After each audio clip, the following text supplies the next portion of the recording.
সহিহ বুখারীর বর্ণনা ২৬ নম্বর হাদিস। عن عثمان رضي الله تعالى عنه قال قال رسول الله صلى الله عليه وسلم من مات وهو يعلم أنه لا إله إلا الله دخل الجنة।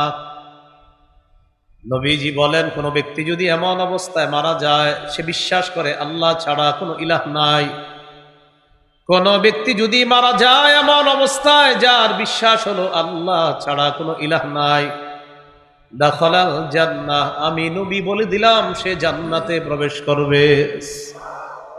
এটা ১ নম্বর শর্ত। তাহলে আল্লাহ ছাড়া কোনো ইলাহ নাই বিশ্বাস নিয়ে মরতে হবে, শিরিকের গন্ধ থাকা যাবে না। সহিহ বুখারীর বর্ণনা ১২৩৭ নম্বর হাদিস। জিবরিল আমিন রাসূল সাল্লাল্লাহু আলাইহি সাল্লামের কাছে আসছে, আসার পর বললেন, বাশশির উম্মাতাকা আন্নাহু মান মাতা মিন উম্মাতিকা লা ইউশরিকু বিল্লাহি শাইআ দাখালাল জান্নাহ। জিবরিল আমিন বলে, ইয়া রাসূলুল্লাহ, আপনি আপনার উম্মতকে সুসংবাদ জানায়া দেন, আপনার কোন উম্মত যদি এমন অবস্থায় মারা যায় যে আল্লাহর সাথে শিরিক করে না, তাকে সুসংবাদ দিয়ে দেন সে জান্নাতে প্রবেশ করবে। তাওহীদের কয় শর্ত? ১ নম্বর, আল্লাহ ছাড়া কোনো ইলাহ নাই এই বিশ্বাস নিয়ে মৃত্যুবরণ করা। ২ নম্বর, বলেন আল্লাহ হালাওয়াতাল ঈমান। নবীজি বলেন ৩টি গুণ যদি কারো মধ্যে থাকে অন্তরের মধ্যে, সে ঈমানের স্বাদ গ্রহণ করতে পারবে। ১ নম্বর, আইয়াকুন আল্লাহু ওয়া রাসূলুহু আহাব্বা ইলাইহি মিম্মা সিওয়াহুমা। আল্লাহ আল্লাহ রসুল ছাড়া যা আছে সবকিছুর চাইতে আল্লাহকে আর তার রসুলকে বেশি ভালোবাসা। ২ নম্বর গুণ, ওয়া আইয়ুহিব্বাল মারআ লা ইউহিব্বুহু ইল্লা লিল্লাহ।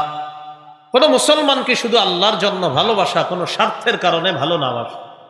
৩ নম্বর, ওয়া আইয়াকরাহা আইয়াউদা ফিল কুফরি কামা ইয়াকরাহু আইয়ুকযাফা ফিন নার। আগুনে পুড়ে যাওয়া যেমন অপছন্দ করে, কুফরিতে যাওয়াটাও সে তেমন অপছন্দ করে। আপনাকে ১০ কোটি টাকা অফার করা হলো, তুমি আগুনে পুড়ে মারা যাও, তোমাকে ১০ কোটি টাকা দেওয়া হবে। আপনি বললেন, ধর্মিয়া আগুনে পুড়ে মারা গেলে ১০ কোটি টাকা দিয়ে আমি করবো কি? আপনাকে অফার করা হলো ১০ কোটি টাকা দেওয়া হবে তোমাকে, তুমি কুফরি করো, নাউজুবিল্লাহ পড়ে।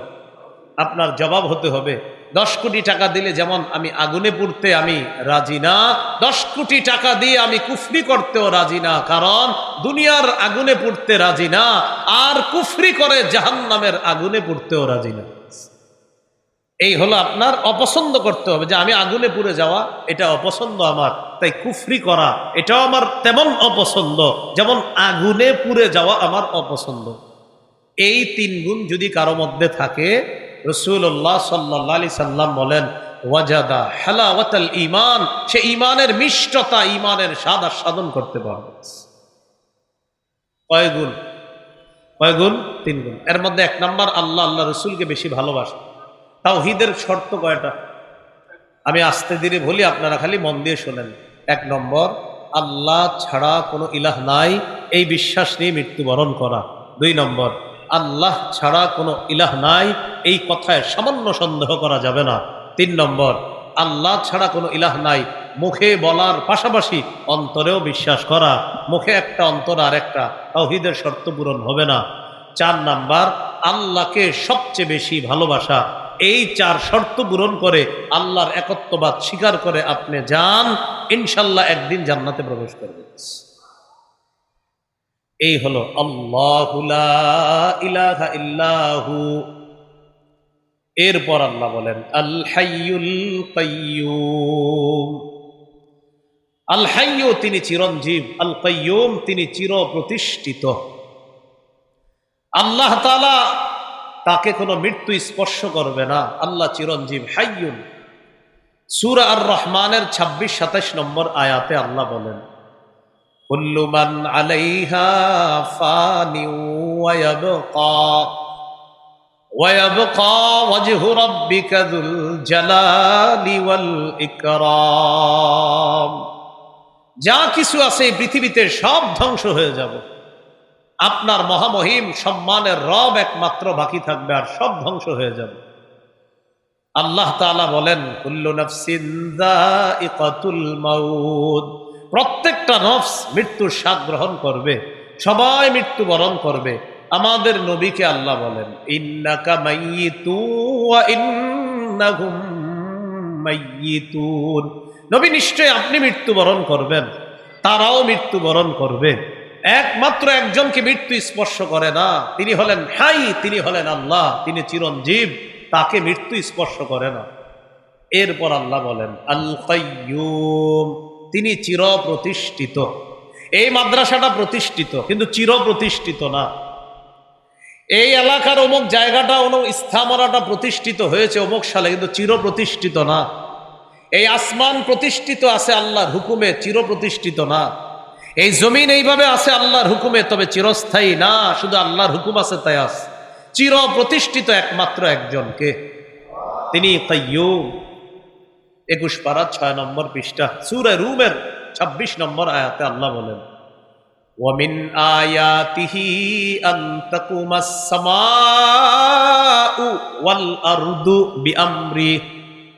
আল্লাহ তাআলা বলেন, আল্লাহর নিদর্শনাবলীর মধ্যে এটা একটা নিদর্শন, আসমান আল্লাহর হুকুমে দাঁড়িয়ে আছে, জমিন আল্লাহর হুকুমে এইভাবে আছে।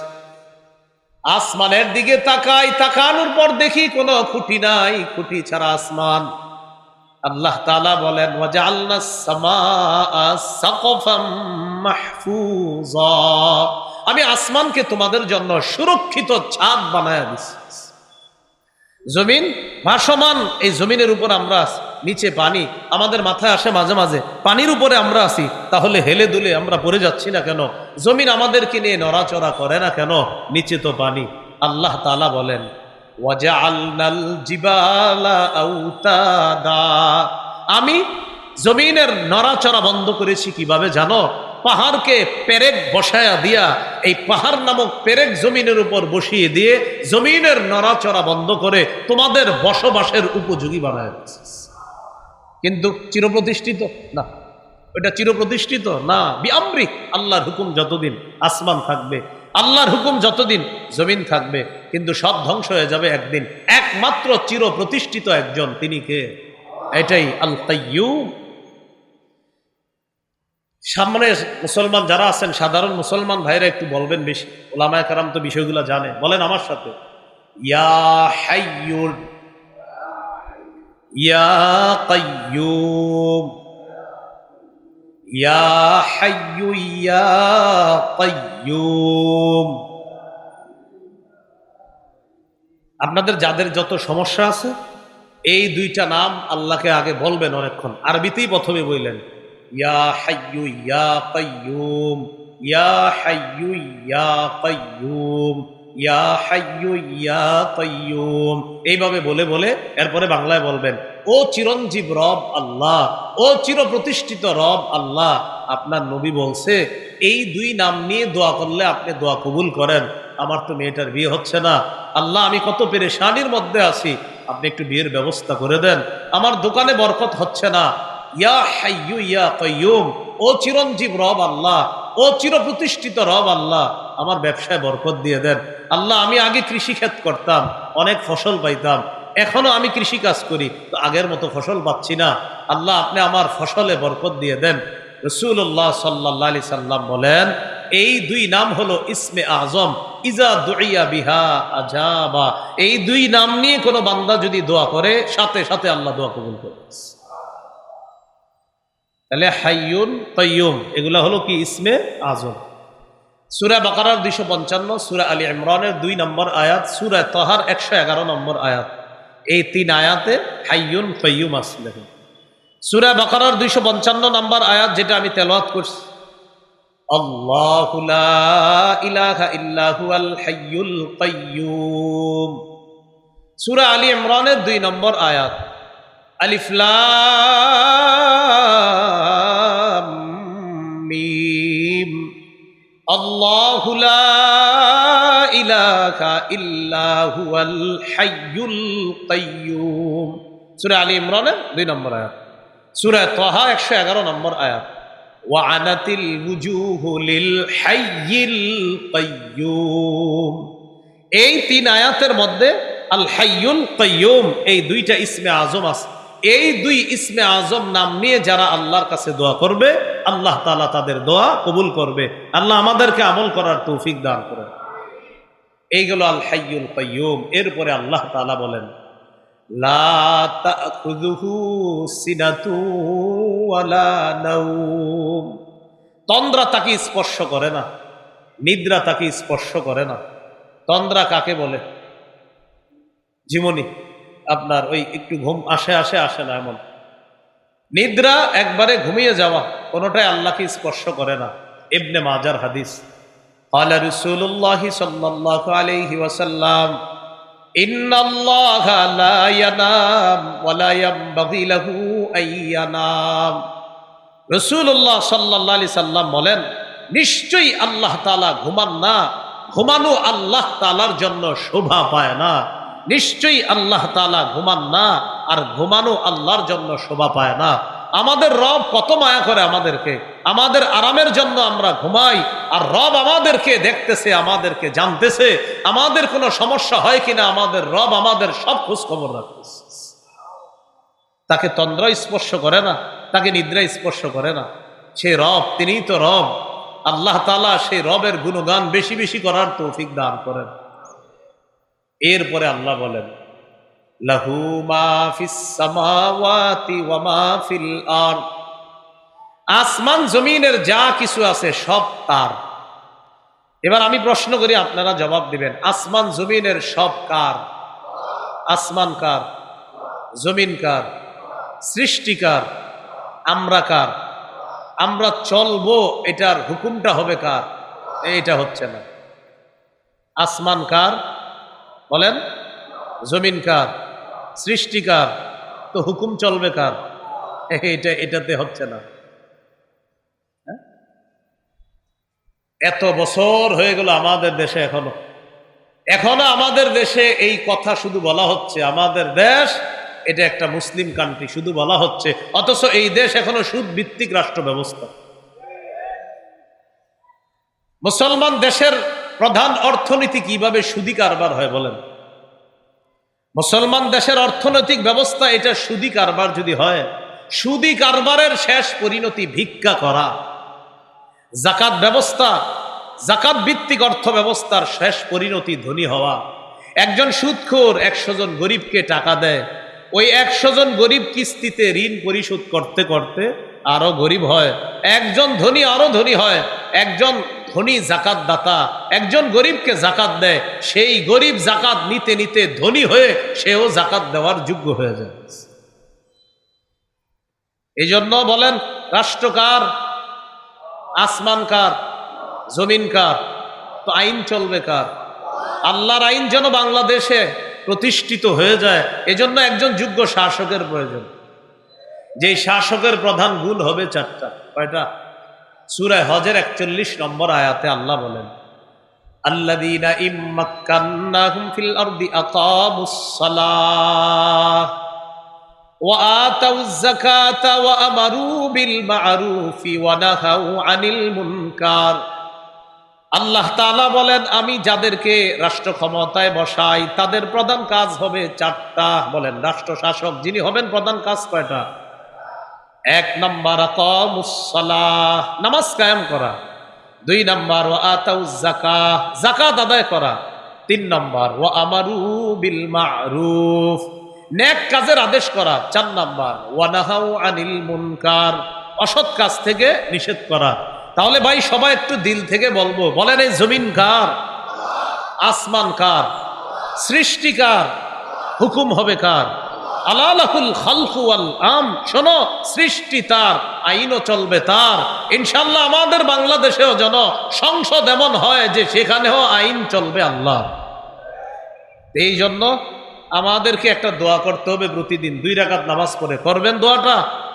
অতিরিক্ত 2 রাকাত নামাজ পড়ে বলবেন আল্লাহ। বলেন আল্লাহ, আপাতত প্রথম শুকরিয়া করছি আমাদের বর্তমান প্রধান একজন পুরুষ, আলহামদুলিল্লাহ। দ্বিতীয়ত ভবিষ্যতে যেন আমাদের দেশের প্রধান কোন নারী না হয়, এটা 2 নম্বরে দোয়া করবেন। রাসূলুল্লাহ সাল্লাল্লাহু আলাইহি সাল্লাম বলেন, লা ইউফলিহা কওমুন ওয়াল্লাহু আমরাহুম ইমরাআতান, সেই জাতি কিছুতেই সফল হবে না যেই জাতি তাদের নেতৃত্বে কোনো নারীকে বসায় দেয়, সেই জাতি কিছুতেই সফল হবে না। তাহলে এটা 2 নম্বরে বলবেন। 3 নম্বরে বলবেন আল্লাহ, বলেন আল্লাহ এমন একজন শাসক আমাদেরকে দান করেন, যেই শাসক আমাদের দেশে ইসলামী আইন চালু করবে, শরিয়া আইন চালু করবে। কি আইন বলেন তো? শরিয়া আইন। মনে রাখতে হবে, আমাদের সবার অধিকার নিশ্চিত করতে যদি চাই, সবাই যদি সুখে শান্তিতে বসবাস করতে চাই, তাহলে খেলাফত ব্যবস্থা ফিরিয়ে আনার কোনো বিকল্প নাই। খেলাফত যে ব্যবস্থা, এই ব্যবস্থা ছাড়া চূড়ান্ত শান্তি আসে নাই, আসতে পারে না, কখনো আসবে না। তার বড় প্রমাণ আফগানিস্তান। কোন দেশ? কাউরে এখন গনেও না আফগানিস্তান। এদেরকে 3 বছর আগে কেউ গনে নাই, এখন এদের পিছে পিছে ঘুরে এরা বলে টাইম নাই। আল্লাহ আমাদেরকে বৃষ্টি থেকে বাঁচার পর ঝর্ণার নিচে যেন দাঁড়াতে না হয় এমন জাতি না বানায়া আল্লাহ আমাদেরকে খাঁটি মুসলমান হওয়ার তৌফিক দান করে। কি বললাম? বৃষ্টি থেকে বাঁচার জন্য ঝর্ণা। বৃষ্টি থেকে বাঁচার জন্য কি? আপনি বৃষ্টি থেকে বাঁচার জন্য দৌড়ে ঝর্ণার নিচে গেছেন। ও ভাই, ঘটনা কি হয়েছে? ভাই বললেন না বাহিরে বৃষ্টি, তো এখন কিসের নিচে আছেন? ও আচ্ছা, এরকম যেন না হয়। এই কথা আমি অনেক কিছু বুঝাতে চাচ্ছি, বুঝে নেন। আল্লাহ হেফাজত করেন। তাহলে বলেন লাহু মা ফিস সামাওয়াতি ওয়া মা ফিল আরদ, আসমান জমিনের সবকিছু তার। তাহলে আসমান জমিনের সব কার? সৃষ্টিকার। হুকুম হবে কার? এটাই, লাহু মা ফিস সামাওয়াতি ওয়া মা ফিল আরদ। এরপর আল্লাহ বলেন, মান যাল্লাযী ইয়াশফাউ ইনদাহু ইল্লা বিইজনিহি, কে আছে এমন যে আল্লাহর অনুমতি ছাড়া আল্লাহর কাছে সুপারিশ করতে পারে? আল্লাহ তাআলা সূরা নাজমের মধ্যে বলেন, ওয়া কাম মিন মালাকিন ফিস সামাওয়াতি লা তুগনি শাফাআতুহুম শাইআ ইল্লা মিন বা'দি আন ইয়াযানাল্লাহু লিমান ইয়াশাউ ওয়া ইয়ারদা। আসমানে কত ফেরেশতা আছে, তাদের সুপারিশ কোনো কাজে আসবে না। তবে আল্লাহ যদি অনুমতি দেয়, যার জন্য অনুমতি দেয়, যার পক্ষে অনুমতি দিবেন, তার জন্যই সুপারিশ কাজে আসবে। আল্লাহ যেন আমাদেরকে রসুলের সেই সুপারিশ আমরা পাই, আল্লাহর হুকুমের পরে আল্লাহ সেই উম্মত হওয়ার তৌফিক দান করেন। এরপরে আল্লাহ বলেন, ইয়ালামু মা বাইনা আইদিহিম ওয়া মা খালফাহুম, তাদের সামনে পিছনে ডানে বামে যা কিছু আছে সব আল্লাহ জানেন। ওয়ালা ইউহিতুনা বিশাইইম মিন ইলমিহি ইল্লা বিমা শাআ। এটা আমার সাথে একটু বলেন, বলেন মানুষ বেষ্টন করতে পারবে না, ধারণ করতে পারবে না আল্লাহর এলেম। ততটুকু ধারণ করতে পারবে যতটুকু আল্লাহ চায়। ওয়ালা ইউহিতুনা বিশাইইম মিন ইলমিহি, তারা আল্লাহর এলেমের কিছুও ধারণ করতে পারবে না, তবে ততটুকু পারবে ইল্লা বিমা শাআ, যতটুকু আল্লাহ চায়। আল্লাহ কতটুকু চায় একটু দেখি। সহিহ বুখারীর 122 নম্বর হাদিস। রাসূলুল্লাহ সাল্লাল্লাহু আলাইহি সাল্লাম এই হাদিসে কিছু আয়াত আনছে, আবার নিজের কিছু বক্তব্য আছে এখানে নবীজির। মুসা আলাইহিস সালাতু ওয়াস সালাম খজিরকে বললেন, বুখারীতে খজির আছে, তাফসিরে জালালাইনে খিজির আছে। আপনারা খিজির বলেন, এটাও জায়েজ আছে। খজির বলা এটাও বিশুদ্ধ। বাকি আমার কাছে খজির বলতে ভালো লাগে, জন্য আমি খজির বলি। তা আপনারা কিন্তু খিজির যে বলেন এটাও বিশুদ্ধ। বাকি খজির আমার মনে হচ্ছে বেশি বিশুদ্ধ আর কি। আচ্ছা যাই হোক, মুসা আলাইহিস সালাতু ওয়াস সালাম খজির তাকে বললেন, হাল আত্তাবিউকা আলা আন তুআল্লিমানি মিম্মা উল্লিমতা রুশদা, আল্লাহ আপনাকে যে জ্ঞান দিয়েছে এই জ্ঞান আহরণ করার জন্য আমি কি আপনার অনুসরণ করতে পারি? খজির জবাব দিলেন, ইন্নাকা লান তাসতাতিআ মাইয়া সাবরা। খজির জবাব দিলেন, কিছুতেই আপনি আমার সাথে ধৈর্য ধারণ করতে পারবেন না, কিছুতেই আপনি আমার সাথে ধৈর্য ধারণ করতে পারবেন না। এটা খজির জবাব দিলেন। তো মুসা আলাইহিস সালাতু ওয়াস সালাম বললেন, কেন? এই জায়গাটা মন দিয়ে শুনেন কি বলে। খজির বললেন, ইন্নী আলা ইলমিম মিন ইলমিল্লাহ আল্লামানিহি লা তা'লামুহু আনতা ওয়া আনতা আলা ইলমিন মিন ইলমিল্লাহি আল্লামাকাহু লা আ'লামুহু আনা। খজির বললেন, আমি আল্লাহর পক্ষ থেকে এমন এলেম অর্জন করেছি যেটা আপনার জানা নাই, আবার আল্লাহ আপনাকে এলেম এমন দান করছেন যেটা আমার জানা নাই। আল্লাহ তাআলা আমাকে এমন এলেম দান করেছেন যেটা আপনার জানা নাই, আবার আপনাকে এমন এলেম দান করেছেন যেটা আমার জানা নাই। মুসা, আপনার এলেমটা আমি জানি না, আমার এলেমটা আপনি জানেন না, তাই আপনি আমার সাথে ধৈর্য ধরতে পারবেন না। আপনি কিছুক্ষণ যাবেন, আমার কাজকর্ম দেখলে আপনার মেজাজ খারাপ হয়ে যাবে, আপনি ধৈর্য ধরতে পারবেন না। মুসা আলাইহিস সালাতু ওয়াস সালাম বললেন, সাতাজিদুনি ইনশাআল্লাহু সাবিরা। ইনশাআল্লাহ, আল্লাহ চাহেন তো আমাকে আপনি ধৈর্যশীল পাবেন। ওয়ালা আসি লাকা আমরা, আমি আপনার কোনো অবাধ্য হব না, আপনি আমাকে নিয়ে চলেন, টেনশন করেন না, আমাকে ধৈর্যশীল পাবেন। ফাজআলা ইয়ামশিয়ানি আলা সাহিলিল বাহর, দুজন সমুদ্রের পার দিয়ে চলতে লাগলেন। কে কে? মুসা আলাইহিস সালাম আর খজির, দুজন। যাইতে যাইতে নৌকা উঠবে, মাঝির সাথে কথা। খজিরকে চিনে ফেলছে, বুখারীর বর্ণনা উরিফাল খজির, বুখারীর বর্ণনা হলো খজিরকে চেনা গেছে, মানে মাঝি খজিরকে চিনে ফেলেছে। তো খজির আলাইহিস সালাতু ওয়াস সালামকে চেনার পর বললেন, আমাদেরকে একটু উঠাবা নৌকায়, টাকা পয়সা নাই কিন্তু ভাড়া দিতে পারবো না, আমার কাছেও ভাড়া নাই, আমার সাথে যে আছে মুসা তার কাছেও ভাড়া নাই। ফাহামালুহুমা বিলা নাউলিন, দুজনকে ভাড়া ছাড়াই উঠাইছে নৌকায়। উঠানোর পর এখন মূল কথাটা আমি যেটা বলতেছি, আবার আয়াতের অনুবাদটা একটু স্মরণ করায় দেয় আপনাদেরকে। আল্লাহর এলেম কিছু ধারণ করতে পারবো না আমরা সবাই মিলে, ততটুকু পারবো যতটুকু আল্লাহ চায়। তো নৌকায় উঠার পর ফাজা উসফুরুন, একটা চড়ুই পাখি আসছে। আসার পর এই চড়ুই পাখি নৌকার কিনারায় বসছে। বসার পর সমুদ্রে মুখ দিছে, নাকরা নাকরাতান ও নাকরাতাইন, একটা ঠোকর বা দুইটা ঠোকর সমুদ্রে দিছে, দুইটা এরকম দিছে। চড়ুই পাখির ঠোঁটের মধ্যে পানি আসছে, আধা কেজি বা এক পা,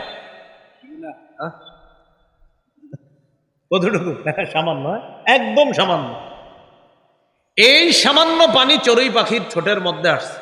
খজির বললেন, মুসা, আমার আর আপনার এলেম আল্লাহর এলেমের কাছে চড়ুই পাখির মুখে ওই ঠোঁটের যে পানিটা এক ফোঁটা লেগে আছে, আল্লাহর এলেমের কাছে আমার আর আপনার এলেম হলো এই চড়ুই পাখির ঠোঁটের মধ্যে ওই পানির ফোঁটা, আর আল্লাহর এলেমের দৃষ্টান্ত হলো গোটা সমুদ্র।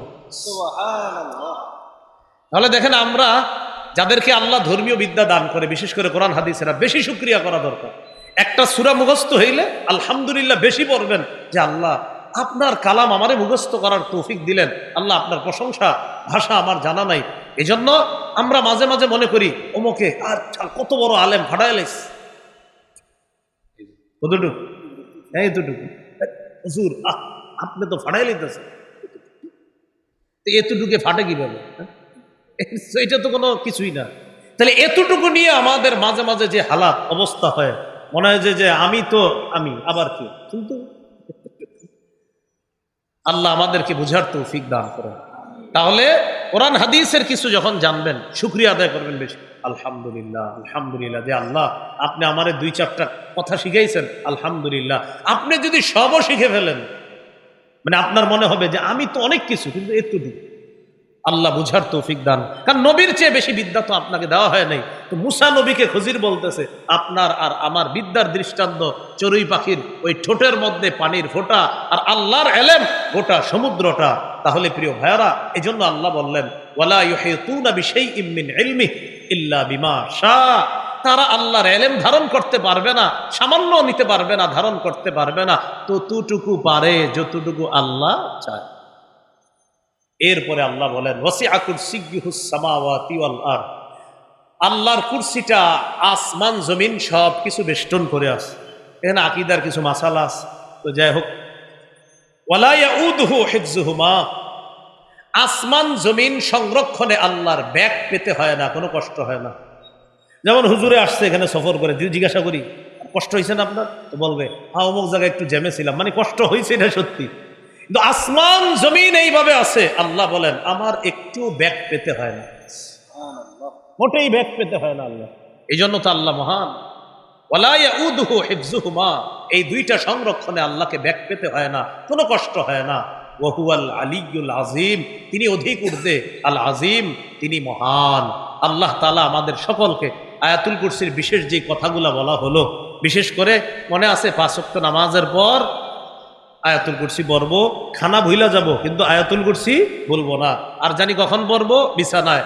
এই বিদ্যাটা আবু হুরায়রা রাদিয়াল্লাহু তাআলা আনহু কে জানি শিখিয়ে দিয়েছিল? শয়তান। এই জন্য আপনারা টেনশনে আবার না পড়েন যে যদি শয়তান না আসে এটা কেমন দেখা যায়, এরকম কিন্তু করবেন না। আয়াতুল কুরসি পড়ে এরপরে আমরা ঘুমাবো। এরপরে আমরা গুরুত্বপূর্ণ একটা কথা শিখেছিলাম, লা ইলাহা ইল্লাহু, আল্লাহ ছাড়া কোনো ইলাহা নাই। তাওহীদের এই বাক্যে কয়টি শর্ত জানি? মৌলিক তাওহীদের 4টি। আল্লাহ ছাড়া কোনো ইলাহ নাই, এই বিশ্বাস নিয়ে মরা। আল্লাহ ছাড়া কোনো ইলাহ নাই, সামান্য সন্দেহ করা যাবে না। আল্লাহ ছাড়া কোনো ইলাহ নাই, মুখে বলা, অন্তরে বিশ্বাস করা। 4, আল্লাহ ছাড়া কোনো ইলাহ নাই কখন বোঝা যাবে? আমি আমার রব আল্লাহকে যদি সবচেয়ে বেশি ভালোবাসি। এই হলো 4টা শর্ত। আল্লাহ তাআলা আমাদের সকলকে আয়াতুল কুরসির যে শিক্ষা, এই শিক্ষা আমরা যেন নিজেদের জীবনে বাস্তবায়ন করে আমরা এই আমলে আনতে পারি, আল্লাহ তৌফিক দান করেন। সর্বশেষ কথা, আমার আগে হযরত মাওলানা মুফতি কিফায়াতুল্লাহ আজহারী সাহেব যে আবদার রেখে গেছে আপনাদের কাছে, পলাশের ওলামায়ে কেরামের নেতৃত্বে তারা যখন যেই কোনো কাজে আপনাদেরকে ডাকবে, স্বতঃস্ফূর্তভাবে কোনো ওজর না থাকলে সবাই শরীক থাকবো তো ইনশাআল্লাহ, আমরা ইনশাআল্লাহ। এই জন্য ওলামায়ে কেরামের পক্ষ থেকে একটা ডাক এসেছে, আপনারা যারা ইনশাআল্লাহ পারবেন আরো 10 জনকে দাওয়াত দিয়ে ওলামায়ে কেরামের নেতৃত্বে ইনশাআল্লাহ আপনারাও শরীক হওয়ার চেষ্টা করুন।